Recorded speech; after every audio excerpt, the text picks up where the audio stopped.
Chapter 71.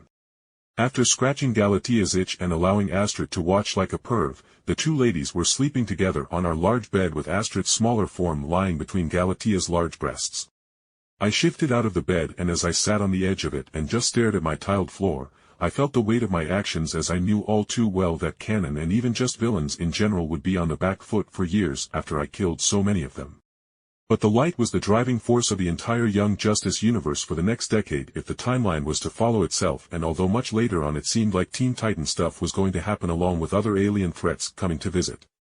But once the light was out of the picture, I had literally no reason to be on Earth and subject myself to that morality or fear of Superman snapping and putting his fist through my chest after taking a couple month-long naps in our sun and coming out invincible.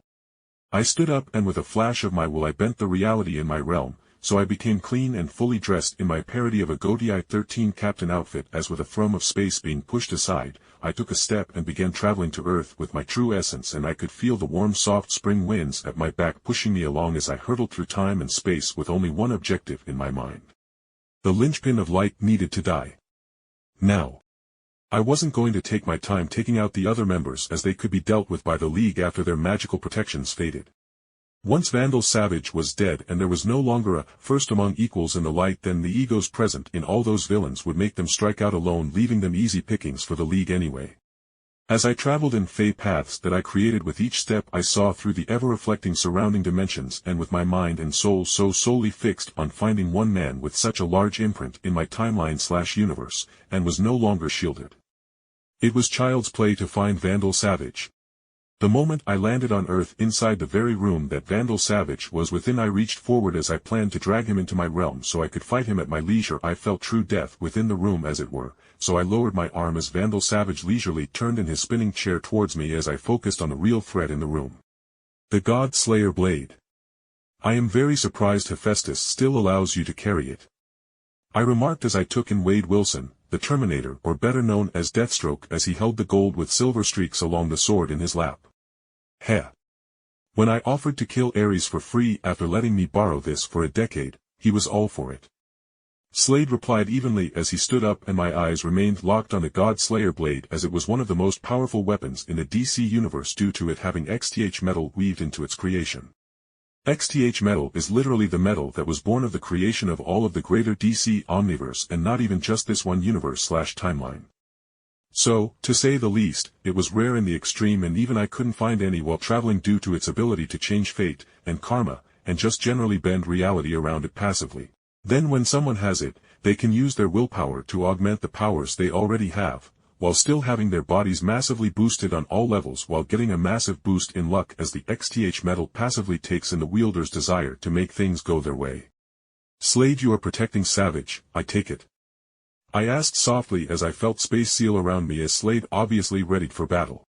Yes, he is under my employment, at least for the time. Vandal spoke, but then growled as Slade stabbed the sword at him, and the God Slayer sword showed its weird XTH metal effects as it stretched more than 10 meters long and stabbed into Vandal Savage, and then violently morphed, sending shredding spikes into Vandal Savage, coring out his chest before the sword retracted into Slade's hand and taking on its standard large form that was difficult to explain. I absolutely despise people talking for me. Slade spoke coldly as he stood up, and I could feel that the sword had actually extinguished Vandal Savage's soul, so even as his body regenerated, the vessel was hollow, as it were. Hey. I wanted to be the one to kill him. I literally killed a Chaos Lord and got the attention of cosmic forces to get the chance, and then you rob me of that, with your Mary Sue sword bullshit. Fuck you, Slade Wilson. I yelled at the mind-boggling letdown as I wanted to kill himself. Hell, I would have been more satisfied with fighting Slade while he escapes, and I just hunt him down later. But him just getting turned into an immortal stuck in a mental vegetable state was not at all in my book of grudges and how to solve them. As I cursed Deathstroke, I did two things.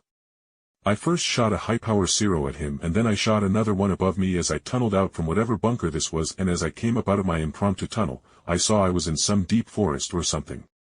I quickly sonitoed to the side as literally teleported to my side and swung the deadly sword at my neck, but my high-speed technique tore me away as I blurred behind the man to punch him in the back hard enough to send him through several trees before he collided with the ground and tore a 30-meter long and 10-meter deep ditch with his form.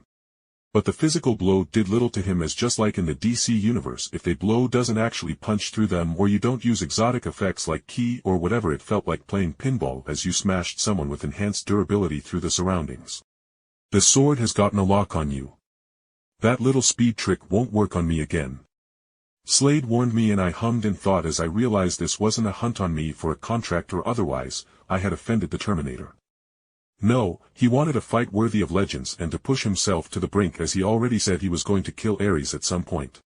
So, I felt a bit of warrior respect between the two of us as his red glowing single eye and his mask stared at me. I nodded in respect to him, as I knew with space sealed and him being able to teleport and fly that I couldn't escape even if I wanted to. So, this was going to be a battle to the death, as it were.